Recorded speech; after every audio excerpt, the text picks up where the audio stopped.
ശബരിമല സ്വർണ്ണക്കൊള്ളയിൽ തന്ത്രിയുടെ ജാമ്യ ഹർജി വാദം കേൾക്കാനായി മാറ്റി. വിശദമായ വാദം ഫെബ്രുവരി 9 കേൾക്കും. പോലീസ് റിപ്പോർട്ട് തിങ്കളാഴ്ച കോടതിയിൽ സമർപ്പിക്കുമെന്ന് പ്രോസിക്യൂഷൻ കോടതിയെ അറിയിച്ചു. AV ജയശങ്കർ ചേരുന്നു. ജയശങ്കർ, ഈ ദ്വാരപാലക ശില്പ കേസിലും കട്ടിളപ്പാളി കേസിലും രണ്ടിലും ജാമ്യാപേക്ഷ സമർപ്പിച്ചിട്ടുണ്ട്. അതിൽ വാദം കേൾക്കാനായി മാറ്റിയിരിക്കുകയാണല്ലേ? എന്തായാലും വരുന്ന ആ ദിവസം തന്ത്രിയെ സംബന്ധിച്ച് വളരെ നിർണായകമാണ്.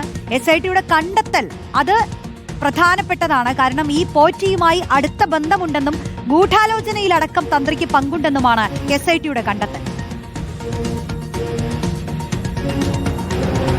റോഷ്നി, ശബരിമല സ്വർണ്ണക്കൊള്ള കേസുമായി ബന്ധപ്പെട്ട് തന്ത്രി കണ്ഠരര് രാജീവർ എന്ന് പുറത്തിറങ്ങുമെന്നറിയാൻ ഇനിയും ദിവസങ്ങൾ കാത്തിരിക്കേണ്ട സാഹചര്യമാണുള്ളത്.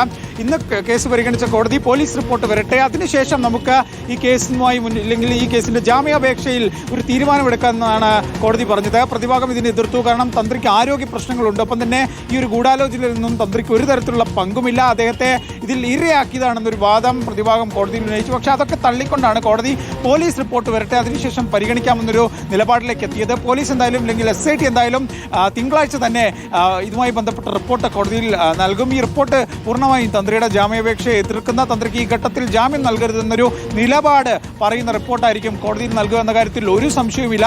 കട്ടിളപ്പാളി, ദ്വാരപാലകപ്പാളി കേസുകളിലാണ് തന്ത്രിക്ക് ജാമ്യം ലഭിക്കേണ്ടത്.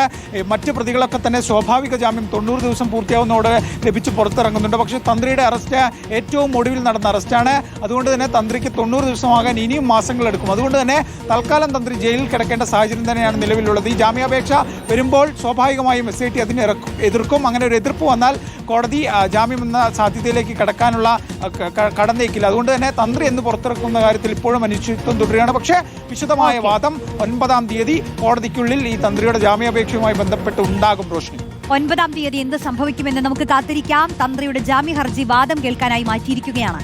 വിശദാംശങ്ങൾ നൽകുകയായിരുന്നു ജയശങ്കർ.